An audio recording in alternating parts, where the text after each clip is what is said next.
Hello everyone, welcome to Dales. My name is Dale and I live in Western Manitoba, Canada.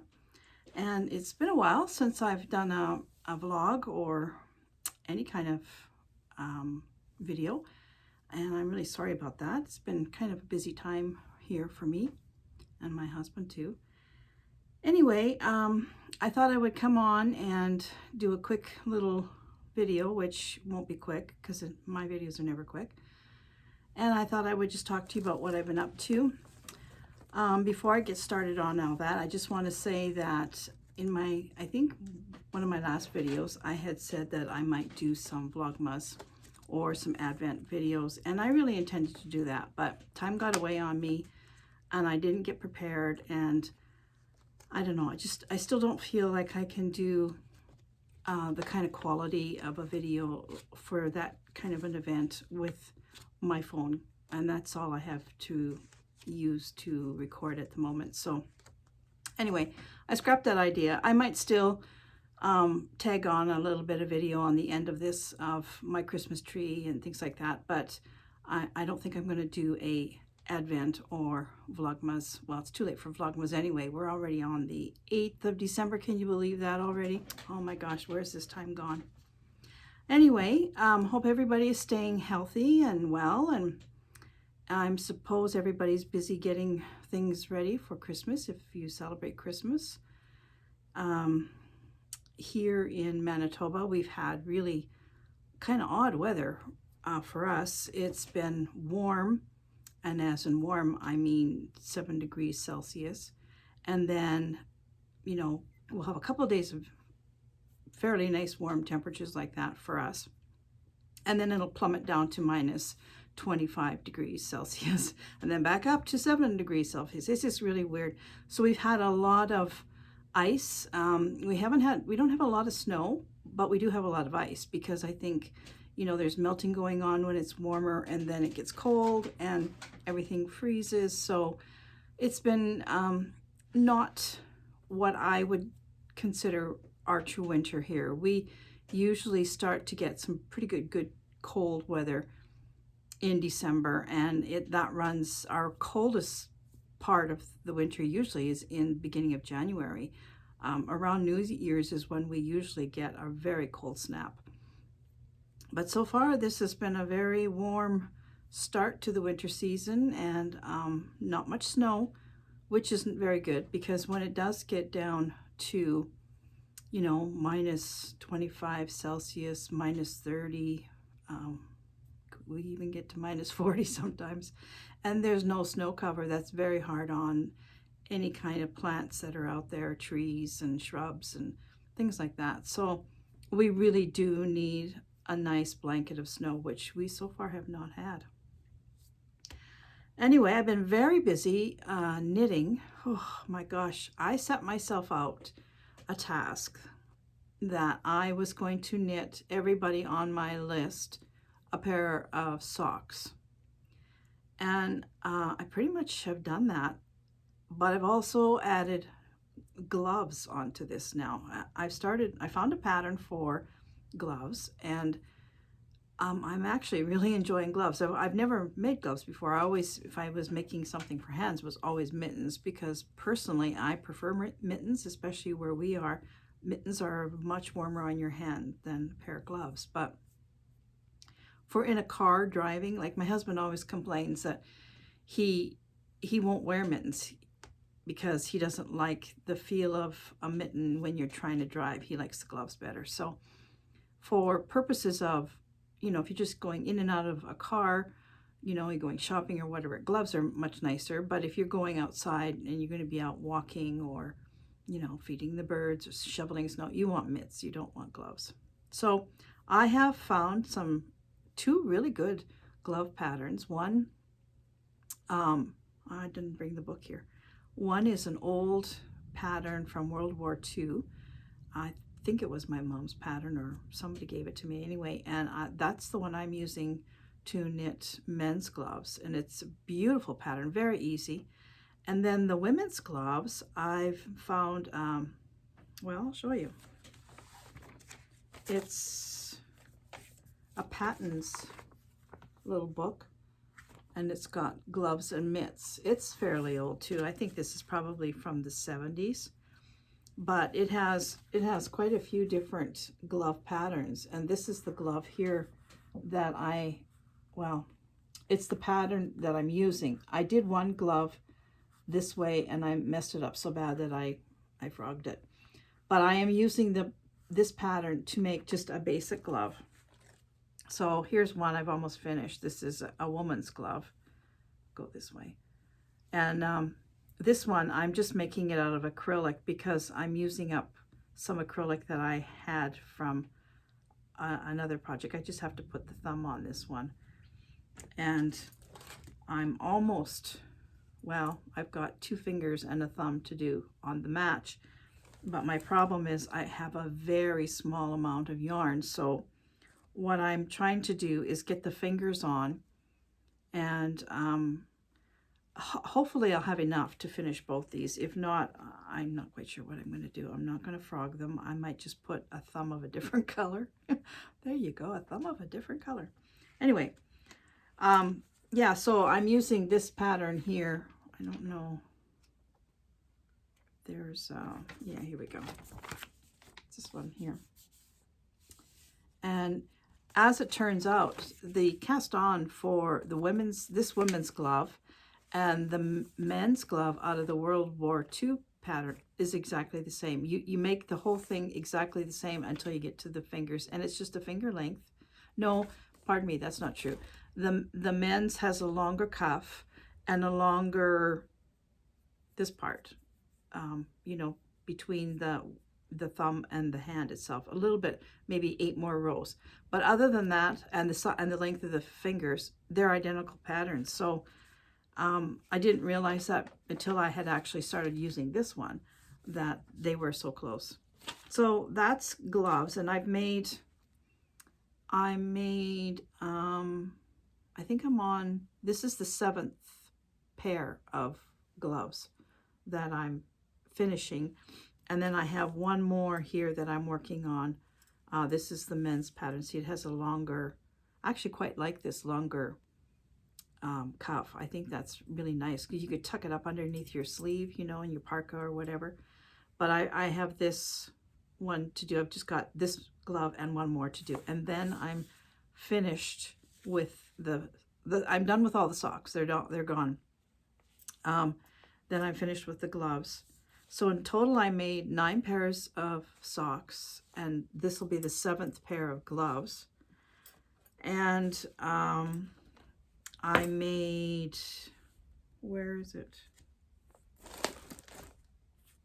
What did I do with it?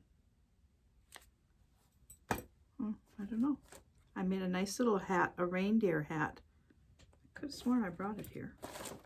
Apparently I did not. A little reindeer hat. It's a free pattern on the internet for my little great nephew. And it had these 3 colors in it, the red. And I wanted to make a mitten to match, but I didn't have a pattern for that. It was just a hat pattern, and it was color work. What the heck did I do with that little hat? Anyway, I thought, well, I'll just make a mitt. So I started a mitt, and actually I'm counting on this red. I'm going to frog this, and this might be the thumbs for the other gloves because it's the same yarn. I'm just using it up.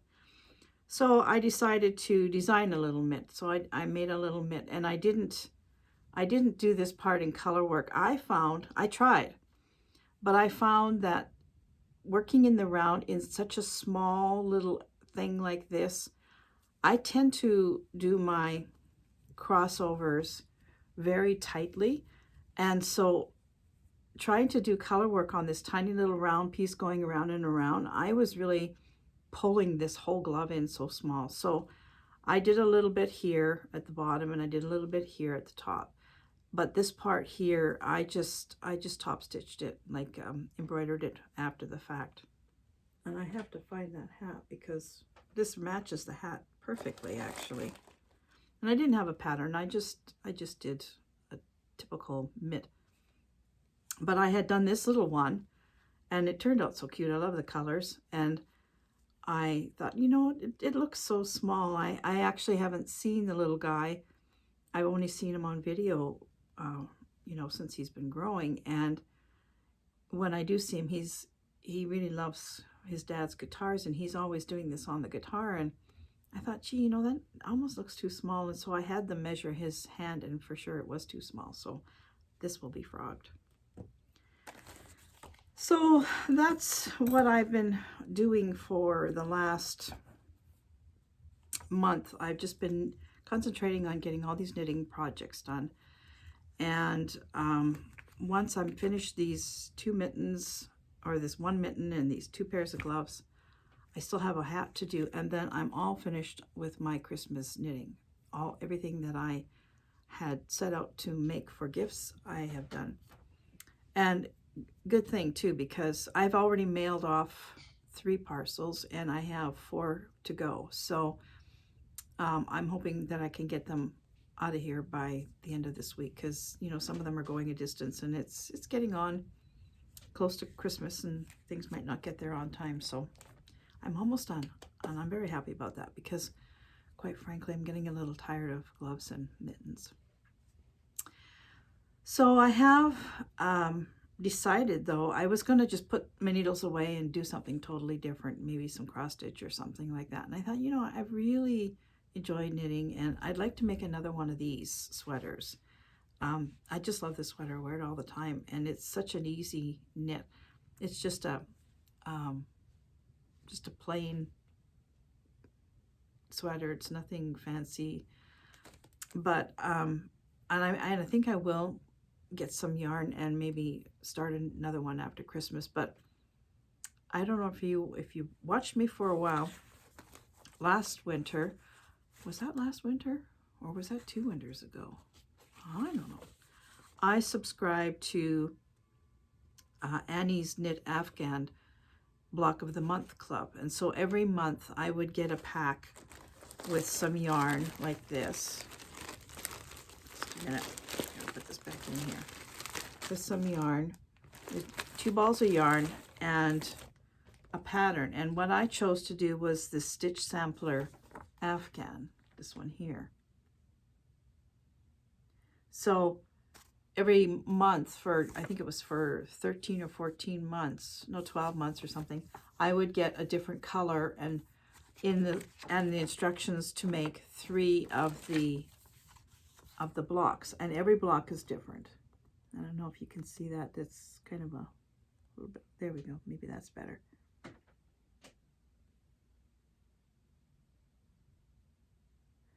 So I started it, and I got to as far as block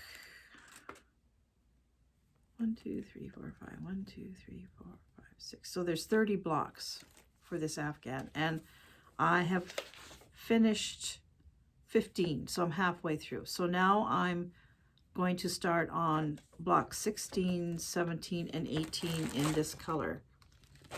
And block 16 is a cable block.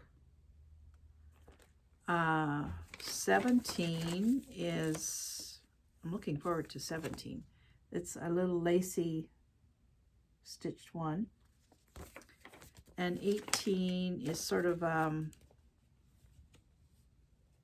woven one. So when I'm finished the gloves and the 1 hat that I am done, I'm going to start casting on this, and I've got 15 blocks to go, and I would like to get this done this winter and get it on my sofa. So this is going to be one of my projects for the winter, just to get this done. And I was going great guns on this, and then I don't know if you remember that baby blanket that I stitched. That kind of threw this aside. When I started to really work on that, I wanted to get that done, and I worked on that all winter last winter. And so when I did that, I put all of this away. So I'm kind of looking forward to picking this up again and finishing it up, because it's a lovely piece. The blocks are really interesting, and lots of different stitches that I've never done before. So I'm quite happy to get back to this one. I think it's going to be kind of fun. And then I have a few other things that I want to make. This sock head hat. I want to do this one as well.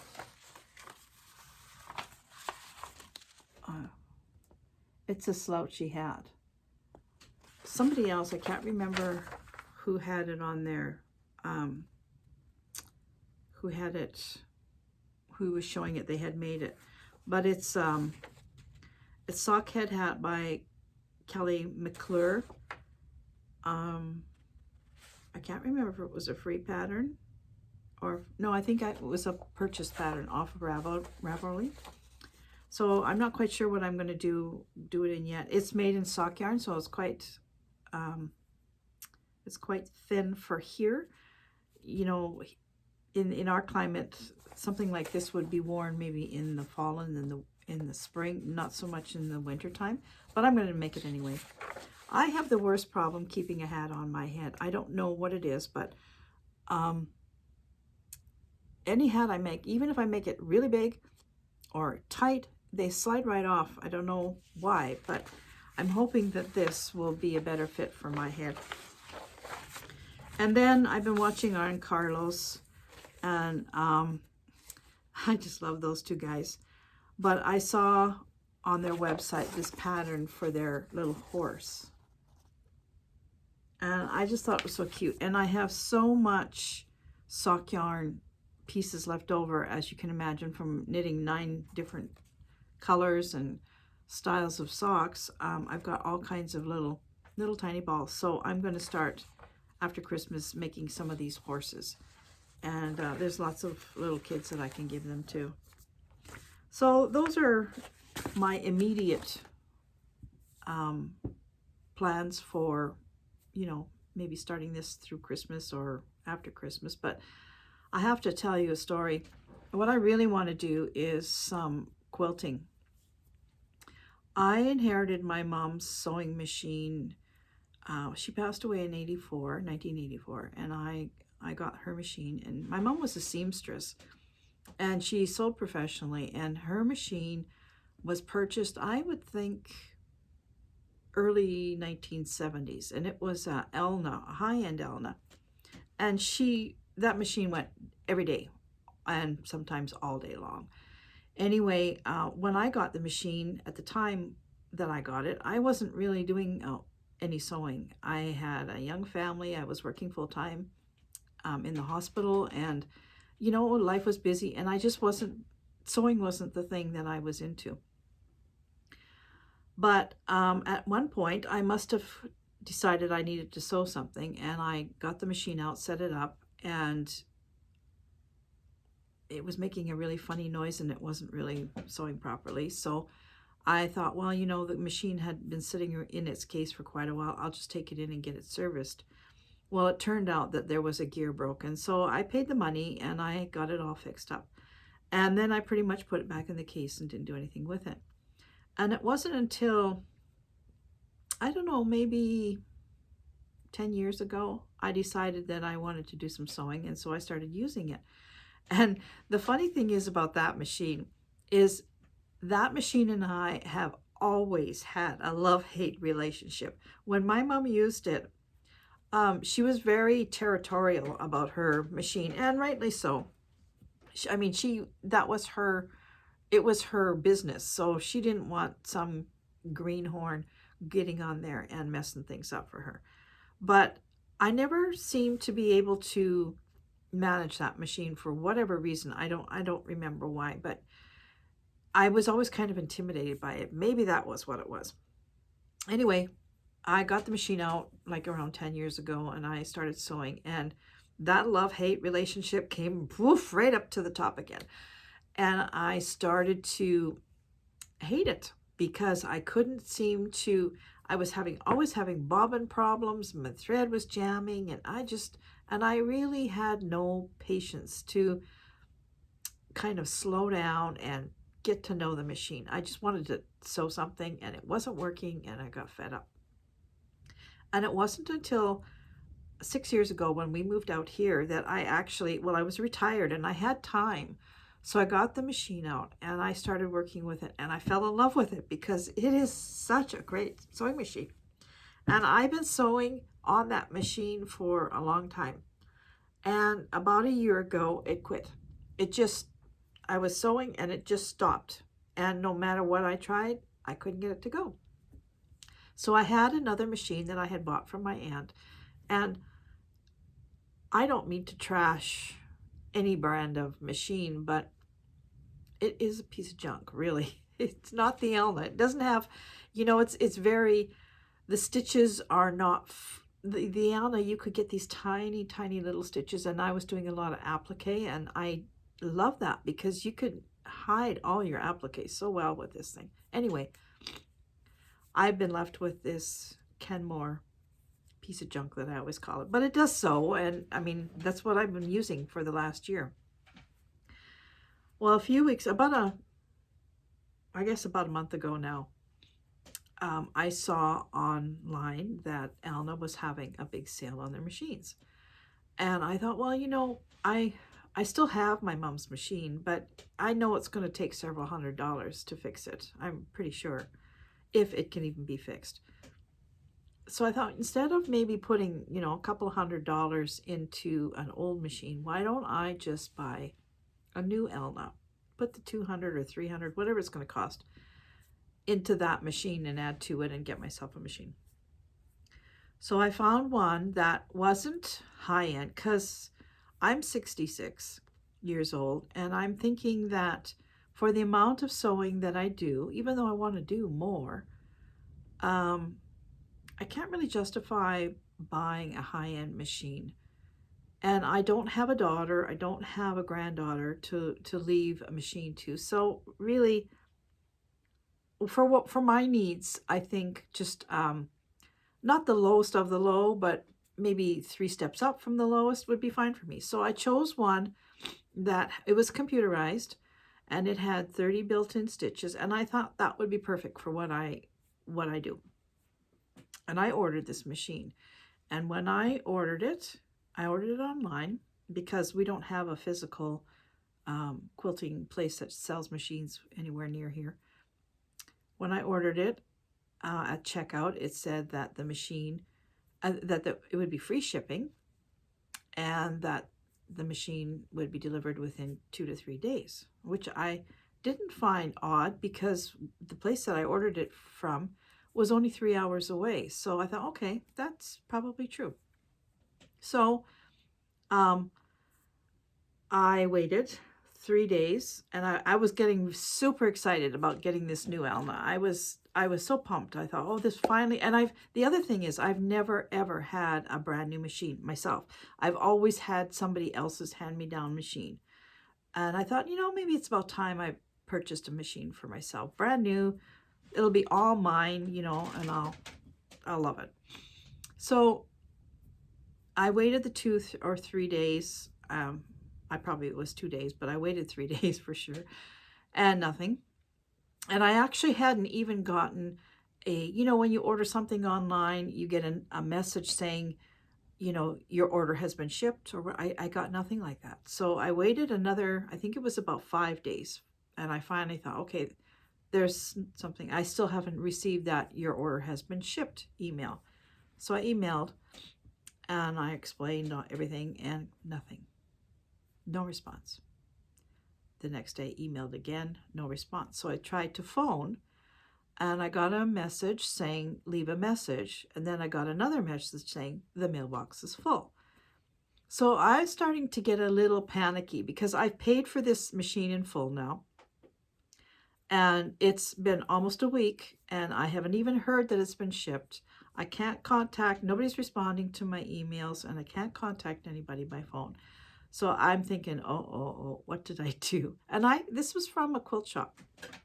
So I sent another couple of emails, and they were getting a little tense, my emails. They weren't my typical, I'm not a bad person, I'm not a nasty person, but they were getting a little on the nasty side because I was getting very frustrated. So finally I got an email back saying that I was totally mistaken, that there was no free shipping, and also that the delivery thing was 2 to 3 weeks. Well, that's not at all what it said on their website. So I reacted strongly. So I didn't really care about the shipping. I was willing to pay the shipping because, I mean, anything you order except Amazon, really, you have to pay shipping, and I don't mind that. If that means that I'm going to get the product that I want at a certain time, I will pay shipping. It's nothing wrong with that. So she said, I'll send you a shipping quote. And I said, well, a week has gone by now off of the 2 to 3 weeks. So will you do that today? She said, well, I'll do that in a few days. So I waited for the shipping quote. I finally got it. I chose a courier instead of Canada Post because I thought it would be quicker. And even though it was more money, I thought maybe that would be a little bit more reliable. And I waited. I still never got your order has been shipped. So I waited another week. And in this week, then I started emailing Geneva, Switzerland to Elna because I was getting absolutely no customer service from this person, and I was getting no machine.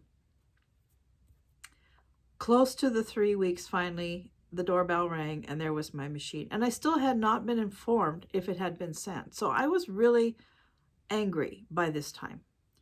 So when my machine came, all that went out of the way. I was happy. There's my machine. Got it in the house, and I unpacked it. And I knew it wasn't going to be like the machine, my Elna that I have, my mom's Elna. And boy, was it ever not. I'm not knocking Elna either, but they've really come down in their quality of machines. So I unpacked it all, and it was cold that day, so I let it sit on the kitchen counter for a couple hours, and then I decided to take it upstairs to bring it up here to my studio, plug it in, and see what it did. So it has a handle. It doesn't have a case. It just had a handle. So I pick up the handle, and I'm walking up the stairs, and I hear this clang, clang, clang. And I thought, well, now what is that? So when I got upstairs, I kind of, I lifted it to put it on the, even though it's not very heavy, I lifted it, put it on the table, and it goes clunk, clunk, clunk, clunk. And I'm like, oh my gosh, this doesn't look very good. So I tip it over on its side, and I noticed that the case at the bottom, somebody had been in the case and they hadn't closed it correctly. There was a great big gap. You could actually see in the case. So that really, now I'm starting to get alarmed. And I kind of gently took the machine and did this, and it was like there was a screw or something rolling around inside the case. So I didn't know what to do. Like, common sense told me put it back in the box. But then I thought, well, I really would like to see how it runs. So I plugged it in, and it ran fine. It was nothing special, really. There was a couple of things about it that I didn't like. For instance, I didn't like the hand stop and start. To me, I guess I'm too old to learn new things, maybe. I don't know. I like the foot pedal. So I did use the foot pedal. You have to use one or the other. And it was so slow. And I'm not used to that. I'm used to a faster machine. So that part I didn't care for. And the other thing I didn't care for was when the machine stopped, the needle went up. And I guess that's a safety thing, but that's a problem for me as well, because I do a lot of applique. And when I stop my machine, I want the needle in the cloth, in the fabric, so that I can move my fabric without losing my spot. And even when I turned it manually to put the needle down, it would go back up. So I thought, well, that's no good for me. Anyway, then I have the clunking thing. So I thought, okay, it's got to go back. So I tried to contact this person. Do you know, it took 3 days for me to reach her. I took a video, I took pictures, and finally I got an answer from her saying that send the machine back and you'll get your refund. So the machine is gone, and I still haven't heard if she got it. Like, this is going to be another, this is just going to go on. And I'm quite happy. It's quite funny, when you when you experience something like this, all of a sudden your piece of junk machine looks really, really good. So for now, I'm just going to work on the piece of junk. And one of these days, it's going to pay me back for keep calling it a piece of junk because, you know, that's how it goes. But that machine, I've been sewing on it the last couple of days, and I thought, this machine isn't really all that bad. It's clunky, and it's maybe hasn't got the really nice fine stitches that the old Alma did, but I'll just use that one and be happy. Maybe somewhere down the line I'll find something that won't make me kind of want to scratch the wall, but right now I'm good to go. So having said all of that, I also want to start a quilt. I've been kind of looking at fabrics, and I think I'm going to start a quilt right after Christmas. I think I want to make one for my son. So that will be another project. And I've been watching a lot of videos on slow stitching. I don't know if you ever watched something like that, but oh my goodness, that is so me. I really kind of am missing that stitching that I did last year on that blanket. That was just a stamped cross stitch picture, but I love the process of just sitting with a needle and thread and just quietly sitting in a corner with my light over my head, stitching away. I love that. I found that so relaxing, and I think a little piece of slow stitch would be something that I would like to try. And what I really like about that idea is that I can create it myself. So I can't actually tell you what site to go on and have a look at this, but just type in, go to YouTube and type in slow stitch quilt. And it is the most, for me, I think it would be a wonderful thing. So I'm going to get some scraps, because you do all kinds of different things on there. You can put a little square together, and then you embellish it and you stitch on it, and you can write sayings on there, stitch sayings, and I really think that would be fun. So I would like to try something like that as well. So this is long enough, 32 minutes. See, I told you it wasn't going to be short.